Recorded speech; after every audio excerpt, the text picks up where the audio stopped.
أشهد أن لا إله إلا الله وحده لا شريك له وأشهد أن محمدا عبده ورسوله أما بعد فأعوذ بالله من الشيطان الرجيم بسم الله الرحمن الرحيم الحمد لله رب العالمين الرحمن الرحيم مالك يوم الدين إياك نعبد وإياك نستعين اهدنا الصراط المستقيم صراط الذين أنعمت عليهم غير المغضوب عليهم ولا الضالين. Hazrat Amirul Mominin Mwenyezi Mungu amsaidie sana anasema kwamba hii ni hisani kubwa sana ya Mwenyezi Mungu juu yenu, ni hisani kubwa juu ya jumuiya ya Ahmadiyya na ni hisani kubwa juu ya watu waliokuja katika nchi hii, ya kwamba Mwenyezi Mungu amewajalieni kufika katika nchi hii iliyoendelea, na hasa katika miaka michache iliyopita kutoka Pakistan Waahmadiyya wingi wamekuja hapa na bado wanaendelea kufika, ambao walihama Pakistan na kuhamia hapa, kwani huko wanajumuiya walikuwa na upinzani mkali, na kwa sababu ya upinzani huo kuishi kwao kule kulikuwa vigumu mno. Hivyo kuhusiana na hilo, Waahmadiyya wanapaswa kuzishukuru serikali hizi ambazo zimewapatia Waahmadiyya wingi waliozulumiwa nafasi ya kuishi hapa. Lakini hisani kubwa ambayo Mwenyezi Mungu amefanya juu yetu sisi Waahmadiyya, ambayo ni ya kwamba yeye ametuwezesha kumkubali imamu wa zama na ashiki mkweli wa Mtume Muhammad sallallahu alaihi wa alihi wasallam. Basi kwa neema yake hiyo sisi tunapaswa kumshukuru Mwenyezi Mungu subhanahu wa taala kwa wingi, na njia ya kumshukuru Allah ndiyo hii ya kwamba sisi tufuate amri za Mwenyezi Mungu,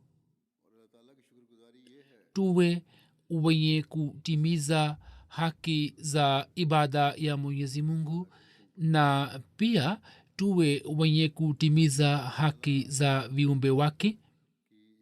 Na hiyo inaweza kufanywa ambapo tutakuwa wenye kutimiza haki ya baiati ya Sayyidina Ahmad alaihis salam, kwani katika zama hizi Sayyidina Ahmad alaihis salam ndiye kiongozi ambaye sawa na bishara ya Muhammad Rasulullah sallallahu alaihi wa alihi wasallam ametuwezesha kufuata mafundisho sahihi ya Islam. Basi kila mwanajumuiya anapaswa kulikumbuka jambo hili, ya kwamba sasa mafundisho ya Uislamu wa kweli tunaweza kuyapata kwa kumpitia Sayyidina Ahmad alaihis salam pekee, kwani Sayyidina Ahmad alaihis salam ndiye mtu ambaye katika zama hizi Mwenyezi Mungu amemjalia elimu na maarifa za Qur'ani tukufu na amempatia elimu ya kweli ya Islam. Huyu ndiye mtu ambaye anampenda hat Muhammad Rasulullah sallallahu alaihi wasallam kweli kweli, na sawa na mafundisho na suna ya Mtume sallallahu alaihi wasallam anataka kuilea jamaati yake. Basi ili tuweze kuwa waislamu wa kweli. Sasa tutalazimika kumwona hat masihi maud alahsatu wassalam, na sawa na njia aliyotuambia yeye tutalazimika kuishi maisha yetu. Tutalazimika kuimarisha imani yetu na tutalazimika kuwa na imani na yakini kamili juu ya ujio wake, na tutalazimika kumkubali yeye kuwa hakimu mwadilifu, na tutalazimika kuwa na yakini ya kwamba sasa kwa kufuata njia ile ambayo yeye ametuambia mtu anaweza kufuata mafundisho sahihi ya islam. Hivyo sayidina ahmad alahsatu wassalam akitoa nasaha ya kuwa na imani na yakini kamili juu yake, anawaambia wafanya baiati wake kwamba mtu ambaye anaamini anapaswa kupata maendeleo kutoka imani kwenda kwenye yakini na maarifa. Yani sio maana kwamba aamini tu, bali awe na yakini juu ya imani yake na awe na maarifa yake kwamba kwa nini tunafanya baiati, na sio maana kwamba mtu huyo ashikwe na zana. Yani isitokee hivi kwamba zana mbaya zizalike moyoni mwake kwamba kwa nini hiyo imetokea na ile imetokea, maswali yasianze kuibuka moyoni mwake. Alisema kwamba kumbukeni ya kuwa zana haiwezi kufaa. mwenyezi mungu anasema mwenyewe kwamba inna zanna la yughni min alhaqi shaia, hakika zana haifai mbele ya haki hata kidogo. Yakini ndiyo kitu ambacho kinaweza kumfanikisha binadamu, na bila yakini hakuna kitu kinachoweza kutokea. Na kama mtu aanze kuwa na zana mbaya juu ya kila jambo, basi labda asiweze kuishi katika dunia hii kwa dakika. Alisema kwamba labda asiweze kunywa maji, kwamba huenda mtu fulani atakuwa amechanganya sumu ndani yake. Asiweze kula vitu vya sokoni, kwamba visiwe na kitu fulani cha kumwangamiza. Kisha kivipi anaweza kuishi katika dunia hii? Itakuwa vigumu kwake kuishi. Huu ni mfano unaoeleweka. Vivyo hivyo mtu katika mambo yake ya kiroho anaweza kunufaika na mfano huo. Alisema kwamba sasa nyini mufikiri wenyewe na mujiamulie mioyoni mwenu kwamba je, nyini ambao mmefanya baiati juu ya mkono wangu na mmenikubali kuwa masihi maud na hakimu mwadilifu, sasa baada ya kuamini hayo, ikiwa kuhusu hukumu yangu na kitendo changu zana fulani inazalika moyoni mwenu, basi muwe na wasiwasi kuhusu imani yenu. Imani ambayo iwe imejaa na zana na wasiwasi haiwezi kuzalisha natija iliyo njema. Lakini kama mmekubali kwa moyo wa kweli kwamba masihi maud ndiye hakimu, basi mbele ya hukumu yake na matendo yake mujisalimishe na muzienzi hukumu zake zote, ili muweze kumheshimu mtume salallahu alaihi waalihi wasallam na mambo yake yaliyotukuka. Ushahidi wa mtume salallahu alaihi wasallam unatosha. Yeye anatuambia kwamba nini mtakuwa na imamu, yani masihi anayekuja atakuwa imamu winu, atakuwa hakimu mwadilifu. Na kama nini hamjarizika juu ya ushahidi huo, basi nini mtarizika? Na njia hii haiwezi kuwa sahihi yenye kubarikiwa, kwamba mtu awe na imani na pia awe na zana mbaya moyoni mwake. Yani kizwahiri mtu aseme kwamba mimi nimeamini, lakini kisha awe na zana mbaya katika mambo mbalimbali. Alisema watu walionikataa na wanaleta shutma juu yangu, wao hawakunitambua, na mtu ambaye amenikubali na kisha analeta shutuma juu yangu au ananipinga, yeye ana bahati mbaya zaidi kwamba baada ya kuona tena alipofuka. basi hiki ni kiwango cha imani tunachopaswa kuwa nacho.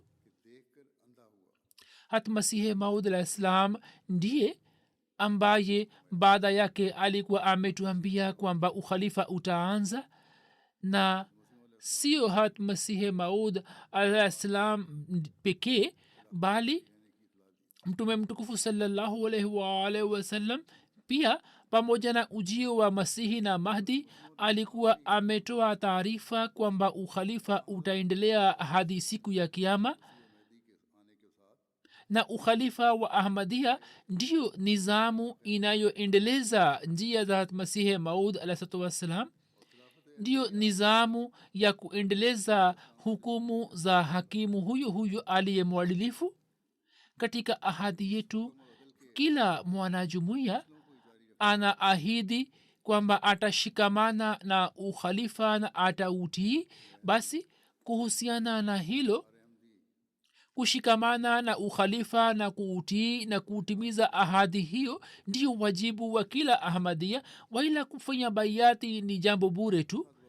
hivyo kuhusiana na hilo kila ahmadia anapaswa kufanya juhudi ili aweze kuongeza imani yake na yakini yake, kisha akitoa nasaha kwa jamaati kuhusu kusoma kurani tukufu kwa kutafakari na kuelewa. hatmasihi mola islam anasema kwamba mimi mara kwa mara nimeendelea kuwasihi watu ambao wanatokana nami kwamba mwenyezi mungu ameanzisha silsila hii ili kudhihirisha haki, kwani bila kufanya hivyo katika maisha yetu nuru na mwanga hauwezi kuzalika. alisema kwamba mimi nachotaka ni kwamba kwa kupitia ukweli wa kimatendo sifa ya islam idhihiri duniani kama mwenyezi mungu alivyonituma kwa ajili ya kazi hii. hivyo musome kurani tukufu kwa wingi, na lakini si kwa kuelewa kwamba hiki ni kisa au masimulizi, bali musome kwa umakini na kwa uangalizi mkubwa. hivyo kila mmoja anapaswa kuchunguza kuhusu nafsi zake, na sisi tukizama katika shughuli hizi za kidunia tusije tukasahau shabaha ya baiati yetu. hatmasihi maula salam anasema kwamba ili tuweze kuelewa elimu na maarifa na amri zake na tuweze kufuata amri zake, mwenyezi mungu amenituma na wanaoingia katika silsila yangu ya baiati wao waelewe umuhimu wake na wafanye tafakur juu ya elimu na maarifa za kurani tukufu, wajitahidi kuelewa maana zake na maelezo yake. na hiyo haiwezi kutokea ambapo sisi hatutafanya juhudi ya kuelewa khazina za kiroho za masihi malislam na vitabu vyake, na kama hatutafanya juhudi ya kusoma vitabu vyake na kuelewa. masihi malislam alisema kwamba kurani tukufu si kisa wala masimulizi, bali ni mfumo mzima wa maisha ambao kufuata mfumo huo ni wajibu wa kila ahmadia. sisi baada ya kufika katika nchi hizi, kama tumesahau shabaha yetu hiyo na tukizama katika shughuli za kidunia tu, na tusipofanya juhudi ya kufanya mazingira yetu ya nyumbani kuendana na mafundisho ya kurani tukufu, hapo watoto wetu na vizazi vyetu watakwenda mbali na dini, na hilo badala ya kumshukuru allah subhanahu wataala kutakuwa na kukataa kwa fadhila ya allah. hivyo kuna haja ya kutafakari sana juu ya jambo hili, na kwa kila ahmadia, hata kama ni mwanajumuiya wa zamani au ni mwanajumuiya mpya, walizaliwa hapa au walifanya hijra na wakafika hapa, waelewe kwamba ukaribu wa allah subhanahu wa taala na kutimiza haki ya ibada yake na kusoma kitabu chake na kusoma kitabu chake na kuelewa kitabu chake na kufuata amri zake zote kunatakiwa kuwa wajibu wetu wa msingi. Ndipo tunaweza kutimiza haki ya baiati yetu. Waliofanya hijra na kufika hapa, wao baada ya kufika hapa wamesalimika kutoka upinzani wa dunia, lakini kama hawafuati dini na hawaelewi na hawasomi kurani tukufu, basi hawezi kuwa warisi wa fadhila ya allah subhanahu wa taala. Na pia wanajumuia wapya au wakazi wa hapa, yani wahamadia wa zamani, wao pia wakumbuke ya kwamba kwa kufanya bayati tu hawezi kufanikiwa katika shabaha yao. Shabaha itatimia ambapo sisi tutafuata mafundisho ya islam, na hiyo haiwezi kutokea hadi sisi tusome kitabu cha mwenyezi mungu na tukielewe. hat aktas masihe maud alah salam anasema kwamba mimi nasema kweli kweli ya kwamba huo ni mpango ambao mwenyezi mungu amewaandalia watu wenye bahati njema. Wamebarikiwa ambao wananufaika na mpango huo. nini ambao mmejinasibisha kwangu, msijivunie juu ya jambo hili kwamba kile mlichotaka kupata mmekwisha pata. huu ni ukweli ya kwamba nini mmepata bahati njema kuliko wale ambao kwa kunikataa wakamkasirisha mwenyezi mungu. na huu ni ukweli ya kwamba nini mkitumia zana nzuri mmeweza kuwa na mpango, mmefanya tafakur ya kujisalimisha na ghadhabu ya allah. lakini jambo hili ni la kweli kwamba nini mmefika karibu na chimchim hii ambayo muda huu mwenyezi mungu amezalisha kwa ajili ya kupata maisha ya kudumu, lakini kunywa maji bado kuna baki.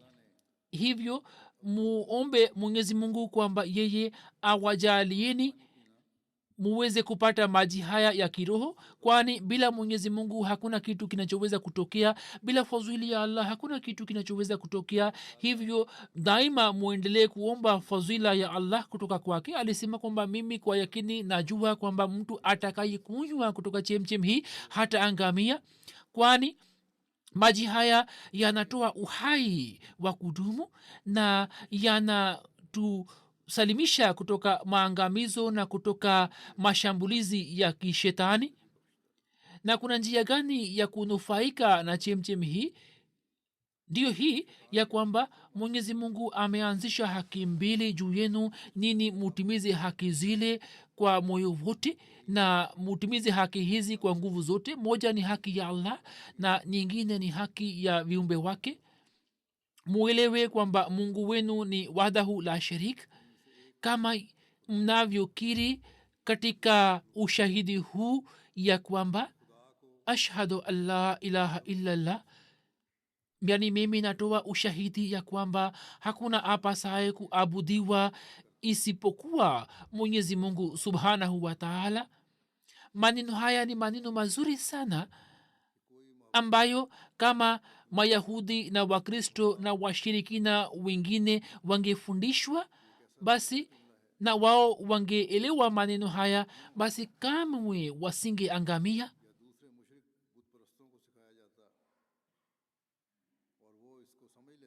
kwa sababu ya kukosa kalema hiyo tu wao waliangamia na wakapata balaa na roho zao zikaangamia. hivyo angalieni jinsi hat masihi maud alah salam alivyotutia moyo na ametoa zamana kwamba chemchem ambayo mmekaribia kufika karibu yake baada ya kufanya bayati mmekiri jambo fulani kama mtakunywa kutoka chemchem hii mtanufaika na chemchem hii na hamtaishia kuhusu maneno tu bali mtafuata kimatendo basi mnapewa zamana hii ya kwamba nini hamtaangamia kiroho kwani hata masihi maud alah salam ndiye mtu ambaye alikuja kuleta ujumbe wa kurani tukufu na alikuja kuendeleza amri za mwenyezi mungu katika dunia hii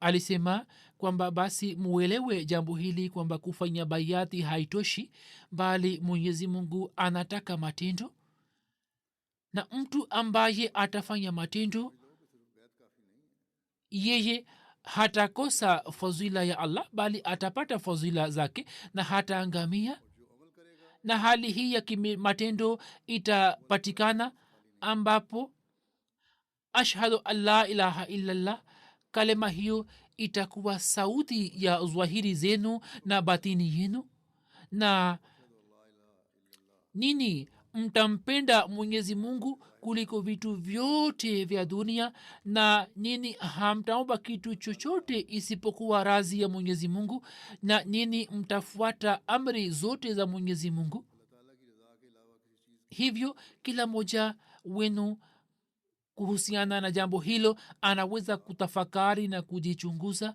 kwamba je sisi tunaposoma kalema je kwa kweli mwenyezi mungu anakuwa mpendwa wetu kuliko vitu vyote vya dunia na kupata razwi yake inakuwa shabaha yetu na kusudio letu je kwa kweli tunafuata amri za mwenyezi mungu kama katika nyakati za swala hatu swali au hatupati fikra ya kuswali na kama sisi tukiacha shughuli zetu za kidunia hatuseme labek juu ya mwito wa allah taala na hatuhudhurii kwa ajili ya swala basi kusoma tunasoma kalema kutoka mdomo wenu lakini kuna ushirikina ulio makhfi yani uliofichika unapatikana moyoni mwetu na shughuli zetu za kidunia zimesimama mbele yetu zidi ya mwenyezi mungu mumini anakuwa juu ya yakini hii na anapaswa kuwa na yakini hii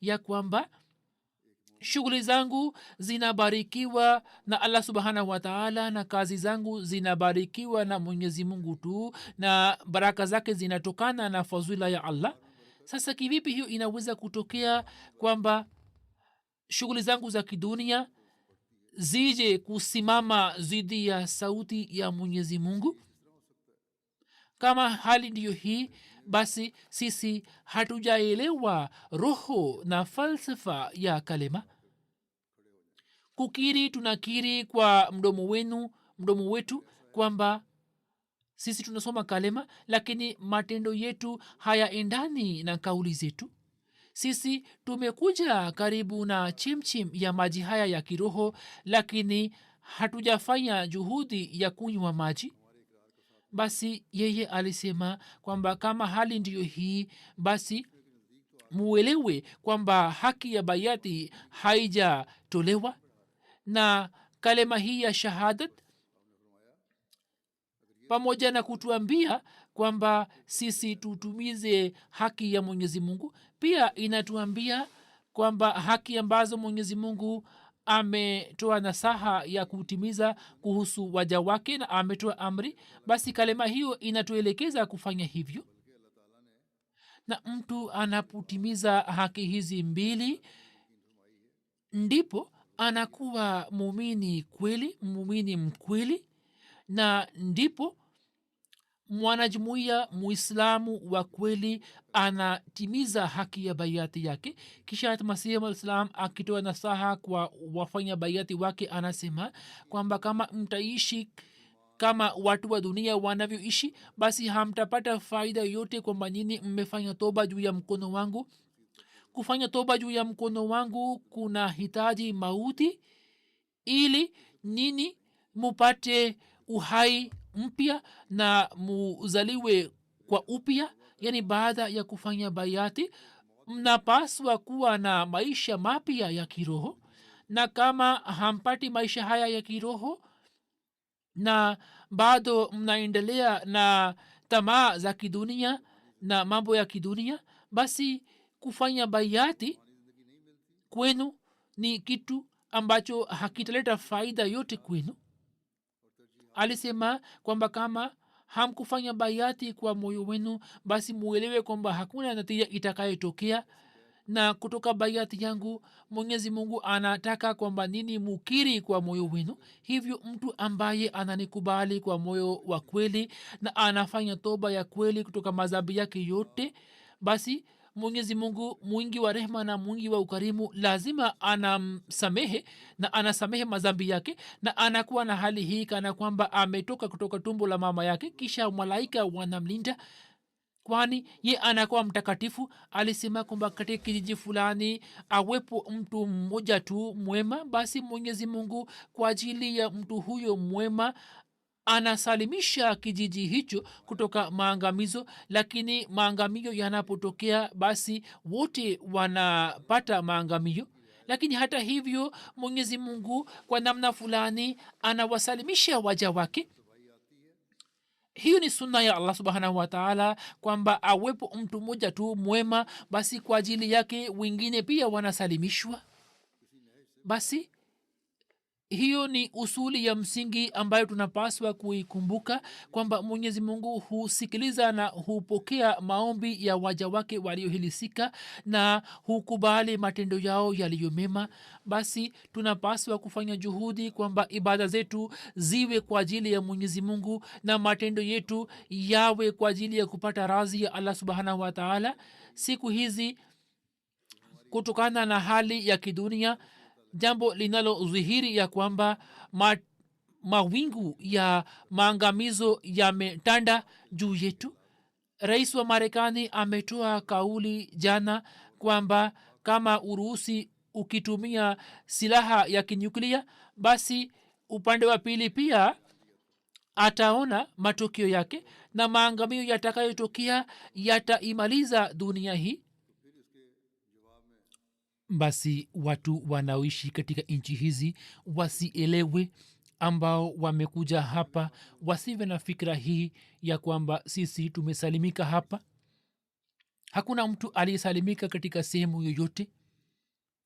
Viongozi wa nguvu hizi fikira zao zinapobadilika, basi watu hawa hawaone kitu chochote.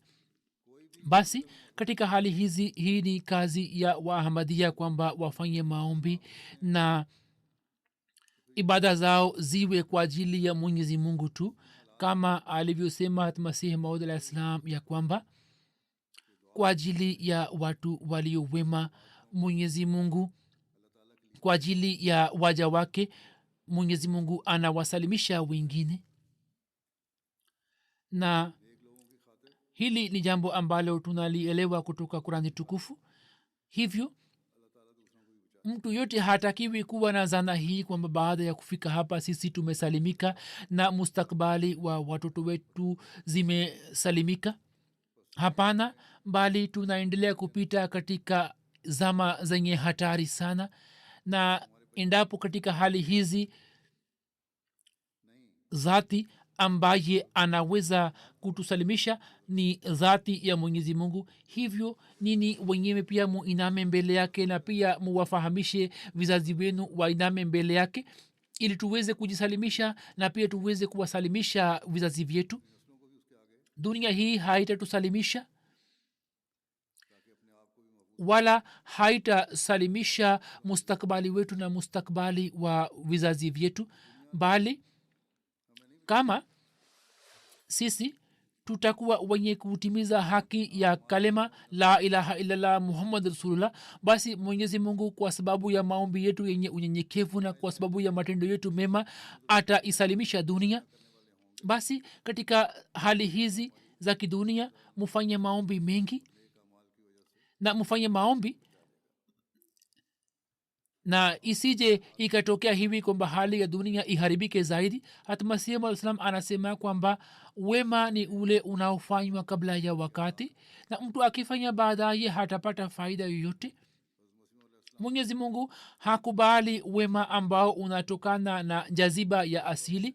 safina inapoanza kuzama wote wanalia, yani safina ikianza kuzama wote wanaanza kulia, na kabla yake kila moja anakuwa na furaha yake, lakini kulia kwa kuwa kunatokana na asili ya binadamu, hivyo kulia kwake hakuwezi kuleta faida yote kwake, na kunafaa katika muda ulio kabla yake ambapo kunakuwa na hali ya amani. alisema kwamba muelewe ya kuwa hiyo ndiyo siri ya kumpata allah. mtu ambaye anakuwa makini kabla ya kutokea kwa mabalaa, na anakuwa makini kana kwamba radhi inakaribia kuanguka juu yake, radhi ile haianguki juu yake. kama atakuwa makini na atafikiri kwamba radhi inakaribia kuanguka, radhi haitaanguka juu yake hata kama iwe na migurumo kiasi fulani. lakini mtu ambaye analia au anapiga kelele kwa kuona radhi itaanguka juu yake na itamwangamiza, kwani mtu huyo anaiogopa radhi wala haogopi kutoka kwa allah. basi masihi maud ametoa tambih na ametoa tahadhari kwamba kama mnataka kujenga uhusiano na allah basi mujenge saizi. mawingu ya hatari yametanda, au mawingu haya kama viongozi hawa wakitaka wanaweza kuyadhibiti, lakini muda wote yanaweza kusambaa. hivyo katika zama hizi imani ya waahmadia na uhusiano wao na allah subhanahu wataala na maombi ndio yanayoweza kuisalimisha dunia kutoka maangamio. hivyo mufanye maombi kwa kuihurumia dunia, na katika mazingira yenu muifahamishe dunia kwamba wasipojielekeza kutimiza haki za allah na haki za waja wake, basi dunia hii iliyo nzuri inaweza kubadilika katika magofu. hivyo kila ahmadia kwa fikra hiyo afanye juhudi ya kutimiza wajibu wake. akituelekeza kuhusu maombi, hat masihe maud alah salam anasema kwamba angalieni nini, baada ya kufanya juhudi kidogo mnatayarisha mashamba, hapo mnakuwa na matumaini ya kupata faida. hivyo siku zenye amani ni kwa ajili ya kufanya juhudi. kama mtamkumbuka mwenyezi mungu basi mtapata ladha yake, na kama mnaona kwamba kuhudhuria kwa ajili ya swala ni jambo gumu zidi ya shughuli za kidunia, ameweka wazi kwamba angalieni ya kwamba zidi ya shughuli za kidunia, kama mnaona kwamba kuhudhuria kwa ajili ya swala ni kazi ngumu na kwa ajili ya swala ya tahajudi ni kazi ngumu zaidi, alisema kwamba kama nyini saizi mtajizoesha basi hakuna taabu itakayobaki. kama mtafanya maombi basi mwingi wa rehema na mwingi wa ukarimu atafanya hisani juu yenu. alisema kwamba angalieni nini mnafanya kazi ya kidunia, mnafanya shughuli za kidunia na mnafanya rehma juu ya nafsi zenu na juu ya familia zenu, na mnakuwa na wasiwasi kuhusu mahitajio yao, mnawarehemu watoto. hiyo pia ni njia moja, yani kuhusiana na mambo ya kidunia mnafanya rehma juu yao. kuna njia nyingine ya kuwarehemu ambayo ni kwamba mufanye maombi kwa ajili yao katika swala, na mufanye dua katika rukuu, na mufanye dua katika sijda kwamba mwenyezi mungu atuondolee mabalaa haya na atusalimishe kutoka adhabu. mtu ambaye anafanya maombi hawezi kukosa baraka. hiyo haiwezi kutokea kwamba mtu anayefanya maombi auawe au aangamizwe kama anavyoangamizwa mchafu. ikitokea hivi basi mwenyezi mungu asiweze kutambuliwa. yeye analeta tofauti baina ya waja wake wa kweli na wengine, mmoja anakamatwa na mwingine anasalimishwa. hivyo mufanye hivyo kwamba ikhilasi ya kweli izalike mioyoni mwenu. mambo haya masihi maud alikuwa amesema katika zama zile ambapo tauni ilikuwa imesambaa, lakini hata katika zama hizi nishani na alama za maangamio ya kimataifa tunazoziangalia, kama nisemavyo kwamba ni muhimu kwamba tuiname mbele ya allah, na hiyo ndiyo njia pekee ambayo ni njia ya kutusalimisha na pia ni njia ya kuisalimisha dunia. kisha akitoa nasaha kwa jamaati kuhusu hulka njema, kwani kuonyesha hulka njema pia ni amri moja katika amri za mwenyezi mungu. hivyo sayidina ahmad alah salam anasema kwamba kurekebisha hulka ni kazi ngumu mno, madamu mtu asiendelee kuchunguza kuhusu nafsi yake hawezi kurekebika. yaani msipoendelee kuchunguza kuhusu nafsi zenu na mambo mnayoyafanya mchana kutwa, jinsi mnavyoishi, msipochunguza kuhusu hali zenu kwamba mambo gani mema mmeyafanya na mambo mabaya ambayo mmeyafanya, hamwezi kurekebika mpaka mujichunguze. Alisema kwamba hulka mbaya za ulimi zinaleta uadui, hivyo daima mtu adhibiti ulimi wake. angalieni, alisema angalieni, mtu hawezi kujenga uadui na mtu ambaye anaona kwamba ni rafiki yake. sasa mtu huyo ni mwenda wazimu kiasi gani ambaye hairehemu nafsi yake na anaingiza nafsi yake katika hatari pale ambapo hatumii nguvu zake kwa ajili ya kutenda wema. yaani akili inamtaka mtu kwamba nguvu na vipaji ambavyo mwenyezi mungu amempatia avitumie kwa ajili ya kutenda wema, na atumie nguvu zake na vipaji vyake ili kutoka kila kitendo cha binadamu hulka njema ziwe zinazihiri. juu ya mambo madogo madogo kama mtaanza kuonyesha hulka mbaya, basi mtajiingiza katika hatari. ikumbukwe ya kwamba upande mmoja islam inatoa mafundisho ya kuonyesha subira na uvumilivu na hulka njema katika ubishi na ugomwi wa kizwati. upande wa pili inatuhamasisha kuonyesha ghera ya kidini katika masuala ya kidini. hivyo hat masihi alah salam anaeleza kwamba mtu ambaye ametangaza kuacha silsila ya alia yani dini islam na anatukana silsila hiyo na anajenga uadui ulio hatari, swala lake ni tofauti. kama masahaba walivyokabiliana na shida mbalimbali na walipoona kwamba jamaa zao wanavunja heshima ya islam, hapo wakatanguliza islam juu ya uhusiano wao wa kijamaa. alisema kwamba mtu ambaye ni adui mkali wa islam na anamtukana mtume salallahu alaihi waalihi wasallam, huyu ni mtu ambaye inabidi tuoneshe chuki kuhusu mtu huyo. lakini kama kuna mtu ambaye ni mzembe katika matendo yake, basi inabidi tuvumilie makosa yake na tuendelee kuwa na uhusiano naye. yani kama yeye hapingi, basi muwe na uhusiano mwema naye. lakini mtu ambaye anapinga waziwazi na anaitukana islam na mtume sallallahu salam, na hata kama akifahamishwa hajizuii, hapo mnapaswa kuonyesha ghera ya kidini. na vivyo hivyo kila ahmadia katika swala la hatmasihi alah salam pia anapaswa kuonyesha ghera yake ya kidini. mtu ambaye ni mpinzani wa hatmasihi alah salam na akifahamishwa mara kwa mara lakini hajizuii na anamtukana, sisi hatuwezi kuwa na urafiki pamoja naye.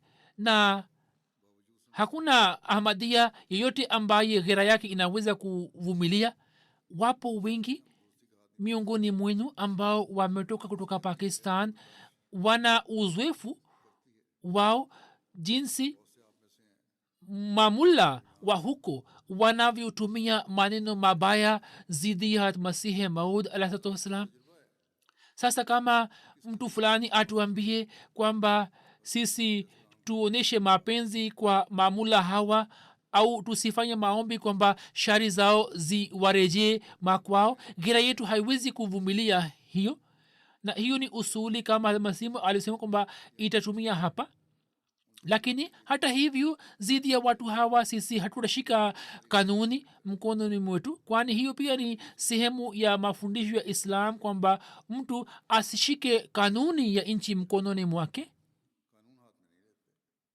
kisha hatmasihi maud alah ssalam akieleza kuhusu sifa nyingine ambayo waahmadia wanapaswa kuwa nayo baada ya kufanya bayati. hatmasihi maud alisema kwamba muzalishe udugu na upendo baina yenu. akitoa mafundisho yake anasema kwamba jamaati yetu haitapata maendeleo mpaka waahmadia wahurumiane kweli kweli na nguvu ambayo wamepewa. yani mtu ambaye amepewa nguvu yeye atumie kwa ajili ya mnyonge, na vipaji na nguvu ambazo mmejaaliwa kwa kuzitumia muwapende watu na wala msi wazarau. almasihi maud anasema kwamba ninaposikiliza kwamba mtu fulani anapoona kasoro ya mtu fulani basi hamtendei kwa hulka njema, bali anamtendea kwa chuki na kwa kumzarau. alisema kwamba njia hiyo sio sahihi. alisema kwamba jumuiya itapatikana ambapo kila mmoja atasitiri aibu za mwenzie na mtaishi kama nini ni wadugu. alisema kwa uchungu mkubwa kwamba njia hiyo sio sahihi, kwamba katika jamaati nini muwe na mtafaruk. masahaba pia walizalisha upendo na mapenzi baina yao na wakawa jamaati moja.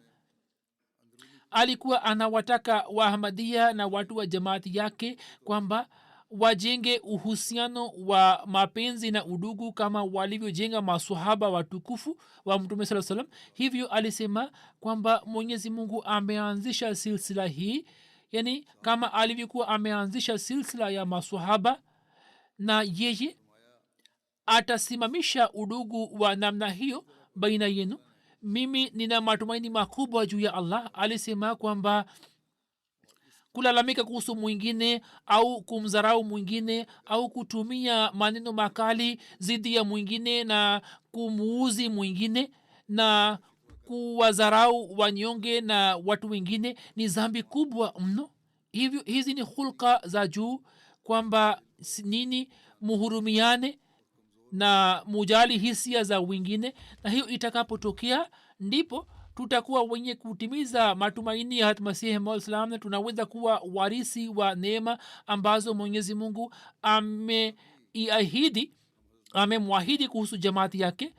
hapo tunaweza kupata fadhila ya allah subhanahu wa taala. katika zama za masihi maislam mataifa kaumu tofauti za nchi ya india na makabila yalikuwa yameingia katika jamaat, lakini sasa mwenyezi mungu sawa na ahadi alizofanya na hatmasihi maud alaihi wassalam amewaingiza kaumu mbalimbali na makabila mbalimbali wenye rangi na mataifa mbalimbali. mwenyezi mungu amewaingiza katika jumuiya na anaendelea kuwaingiza hivyo. hii ni hisani ya mwenyezi mungu juu ya kaumu tofauti na juu ya watu wenye rangi na mataifa tofauti, kwamba yeye amewawezesha kuingia katika jumuiya ya mtumishi mkweli wa mtume muhammad sallallahu alaihi wasallam na amewafanya kuwa kaumu moja. hatmasihi maud alaihi wassalam ametuelekeza kwamba nini ni ndugu. alisema ya kwamba ijapokuwa baba zenu ni tofauti, lakini mwishowe baba yenu ya kiroho ni mmoja tu, na nyini ni matawi ya mti mmoja. hivyo sisi bila kujali kwamba sisi tunatokana na taifa gani, sisi ni wazungu au ni waafrika wa marekani au sisi ni wapakistani au ni wahindi au tunatokana na vizazi vya hispania, baada ya kuingia katika jumuiya sisi tumekuwa watoto wa baba mmoja. hivyo hakuna mtu aliye ubora juu ya mwingine, kwani baba yetu wa kiroho ni mmoja tu. Na hili ni tangazo ambalo mtume muhammad saa salam alikuwa amelitangaza katika hutuba yake ya mwisho. hivyo tukielewa jambo hili na tukiwa pamoja tutafanya kazi na tutajali hisia za wengine, basi mwenyezi mungu ataendelea kutujalia maendeleo juu ya maendeleo insha allah taala. hatmasihi maud salam anasema kwamba mwenyezi mungu anataka kuifanya jamaati yetu kuwa mfano, anataka kuifanya kuwa mfano. basi je, mfano unaweza kupatikana kwa kupitia maneno tu bila matendo yoyote? ili tuwe mfano kuna haja ya kufanya jihadi kubwa na kuna haja ya kufanya juhudi kubwa, na tutalazimika kufanya hivyo tukiongeza viwango vya ibada zetu na pia tukiboresha hali za hulka zetu na tukijenga uhusiano wa udugu na mapenzi baina yetu na tukiongeza viwango vyake. tutalazimika kuangalia kwamba je, sisi tunaendelea kuwa mifano kwa wengine au la. hatmasihi maud alahsatu wassalam akitusihi kuhusu kufikia viwango vyetu anatuambia zaidi kwamba mwenyezi mungu humpenda mcha mungu. kwa kukumbuka azma yake na ukubwa wake muendelee kuwa na hofu ya allah, yani muwe na hofu moyoni mwenu na kumbukeni ya kwamba wote ni waja wa allah. msimdhulumu yeyote wala msimtendee kwa ukali wala msimdharau yeyote. alisema kwamba katika jamaati endapo mtu mmoja anakuwa mchafu basi anawachafua wote. alisema kwamba hulka za juu na hulka zilizotukuka zinazalika ambapo mtu awe na ucha mungu moyoni mwake. hivyo akitoa nasaha kuhusu hilo anasema kwamba kwa ajili ya jamaati yetu kuna haja ya kuwa na ucha mungu na takwa, haswa kwa wazo hili kwamba wanatokana na mtu na wamo katika silsila ya bayati yake ambaye amedai kuwa maamur, ili watu ambao waliokuwa wamejiingiza katika ubaguzi na vinyongo na ushirikina wa aina aina au walikuwa watu wa dunia wasalimike kutoka mabala haya. kisha alisema kwamba jamaati yetu ifanye ghamu hii iwe zaidi kuliko ghamu zote za dunia. mtu anakuwa na ghamu nyingi za kidunia, alisema hapana, ghamu hii iwe zaidi moyoni mwenu. ghamu gani? kwamba je, tuna ucha mungu au la. hivyo kama tunataka kutimiza haki ya bayati yetu, kama tunataka kumshukuru mwenyezi mungu juu ya hisani zake, basi kuna haja ya kuchunguza kuhusu nafsi zetu na hali zetu. mwenyezi mungu atuwezeshe kwamba sisi sawa na matumaini ya hatmasihi maud alah salam tuweze kuishi maisha ya kitawa, tuwe wenye kutanguliza dini juu ya dunia na hofu ya allah izalike mioyoni mwetu, na sisi kwa hakika tuwe wenye kutimiza haki ya ashhadu an la ilaha illallah, na sisi tuingie katika jamaat ile ya akhirin ambayo habari yake njema mwenyezi mungu alikuwa amempatia mtume sallallahu alaihi wasallam. mwenyezi mungu atuwezeshe kufanya hivyo. nilipokuwa nafika miskitini, amir saheb ameniambia ya kwamba miaka 28 iliyopita kabla ya leo, siku ya leo yani oktoba 14 msikiti huo ulikuwa umefunguliwa rasmi. sasa miaka 28 imepita juu ya uzinduzi wake. hivyo waahmadia wanaoishi hapa na waahmadia wa zamani na waahmadia wapya, kila moja ajichunguze kwamba katika muda huo wote kwa kiasi gani wamepata maendeleo katika ruhaniyati yao, kwa kiasi gani wamefanya juhudi ya kutimiza haki za msikiti huu, na mwenyezi mungu aendelee kuwawezesha kutumia msikiti huu kwa miongo mingi ijayo na kwa karne nyingi zijazo, na msikiti huu uendelee kusalimika kutoka majanga ya aina zote za kidunia. Lakini haki ya kweli tutaweza kuitoa ambapo tukitoa haki za misikiti tutafanya juhudi ya kuistawisha. mwenyezi mungu atujalie sote.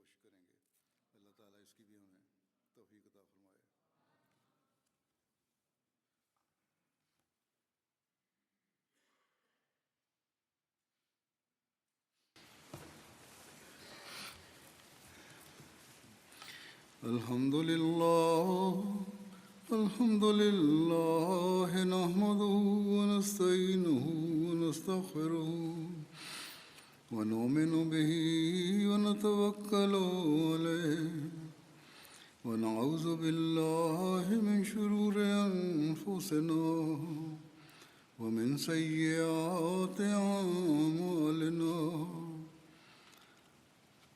من يهده الله فلا مضل له ومن يضلل فلا هادي له ونشهد أن لا إله إلا الله ونشهد أن محمدا عبده ورسوله عباد الله رحمكم الله إن الله يأمر بالعدل والإحسان وإيتاء ذي القربى وينهى عن الفحشاء والمنكر والبغي يعظكم لعلكم تذكرون اذكروا الله يذكركم وادعوه يستجب لكم ولذكر الله أكبر.